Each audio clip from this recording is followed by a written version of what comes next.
There is an extraordinary change going on in the world, and it's something that I've been flagging since about 2012. This generational change, this fourth turning that's coming, was probably going to change the system that we operated in. And as things developed, these two hypotheses of mine became stronger and stronger. Obviously, we've all seen the rise of Bitcoin, and we've all seen the political shifts that are going on in the world today. It all looks like we're reaching this point, and I've said this is when macro, crypto, politics, everything comes into the same big bucket. It's all concentrated in our pure focus right now.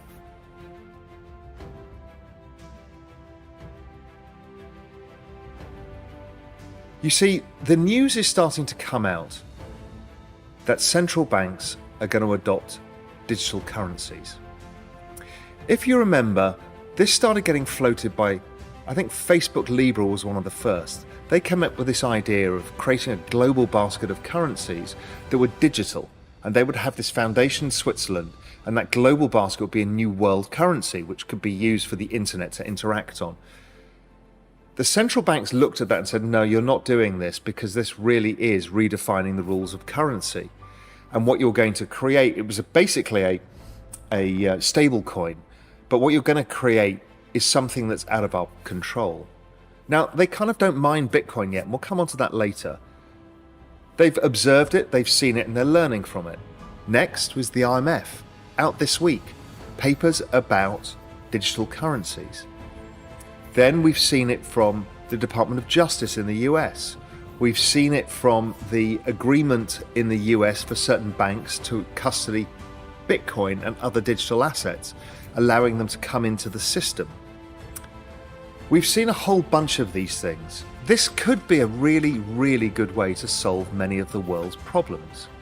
It solves the SWIFT problem, it solves the Eurodollar funding markets problems, it solves the problems of getting money to people who need it. Central banks could also change entirely the structure of how money and monetary policy works, and fiscal policy, because they can give it to different people in different ways. So they can credit the restaurateur, but then penalise with negative interest rates the baby boomer saver, because they want to release their money back into the economy. They can give students a positive interest rates to help them save. They can change everything. This is the rise of behavioural economics and incentive systems. So governments essentially, using big data, can find who they need to stimulate at any time and adjust accordingly. They can do it dynamically. This is a structural, massive shift to everything we understand about economics, particularly macroeconomics. But the currency agreement is likely to be, let's say, a trade-weighted global basket. So that means, or maybe there's an a commodity producers basket as well. So people can have different baskets of currencies. That moves away from the need for the SWIFT payment system. It moves away from the US dollar issues. When you're looking for the life raft, okay, how do I avoid this? The debasement of currencies. Forget the freedom stuff, because I just don't think that exists in our world. So Bitcoin is my answer to that. I own gold and I own a lot more Bitcoin. I think Bitcoin works on a number of levels, and I'm not going to go into it now because there's plenty of pieces from me on why I think Bitcoin is a reserve asset, and probably the world's most pristine reserve asset. It's the only hard asset that has a fixed supply that eventually runs out, and demand is increasing. And as the world is turning towards Bitcoin, and its price goes up, its market cap is only 200 billion. It's noise right now. It's like a mid-cap S&P stock. But I think it's going to overtake gold in size. Gold is about 10 or 11 trillion. I think Bitcoin goes much bigger than that over time too. But that's where it's headed, because for this modern digital world, it is the payment system that we all want. But it's also, more importantly, it's the store of value we need. Now, some people say, well, if the central banks have got this digital currency, why do we need Bitcoin? Two different things again. Remember, payment system, and Bitcoin does that extremely well. Bit slower than it could do, but the Lightning layer and all of the development can mean that. But nothing is a reserve asset like Bitcoin. Literally nothing. not even gold. It is truly extraordinary, and it's so innovative, we have no idea where it's going. And when we talk about Bitcoin, we can also look at the other parts of the digital asset ecosystem. That is not going away. The genie is out of the bottle. Ethereum is not going away. Digital assets, tokenization, it's all coming. And it's all going to slot in to these new digital currencies brought by the central banks. So payment systems and rails and everything are going to change massively. Everything we understand, it's going to be as big a revolution of money that the internet was for everything from email to video to shopping to everything to commerce. It just changed the world we live in. That's the size of what this is. And this central bank digital currency is part of that narrative. And it is positive, I think, if you own Bitcoin. It is positive, I think, if you own gold.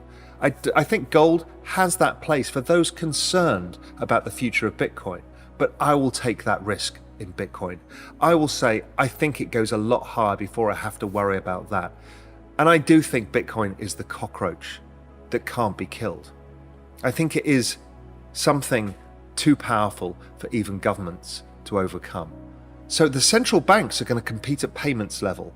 So that's probably the end of stablecoins. And I think the central banks will force those out of the system. But Bitcoin as a pristine reserve asset is something different. It's like collateral for a new system, and I think other governments will begin to adopt it. First, it won't be the big governments, but some nation will be sick and tired of currency crisis and will just adopt Bitcoin as its currency. They'll probably first start putting it into their central bank reserves because it's a harder currency, and a game theory plays out. Many people suggest to me, well, the governments are going to ban Bitcoin. The IMF, the BIS, they're all going to get together and get rid of this. Well, at 200 billion, they don't care. Tap me on the shoulder when it's at $10 trillion, we'll talk again. So there's plenty of upside to play for before it starts to become something we need to worry about. They probably will give it a go. They've tried to ban gold. Last thing I've checked, it's been working for about 6 millennia as a currency, so it didn't really work, did it? And in this world of a distributed ledger, which is owned by everybody and owned by nobody, there's almost no chance, unless you shut down the internet entirely, to get rid of Bitcoin. It's impossible. It's a cockroach in finance, something you can never kill. And you see, that is its power, and that's what makes it so incredible. That's what makes it such a great reserve asset, and this very hardness of it.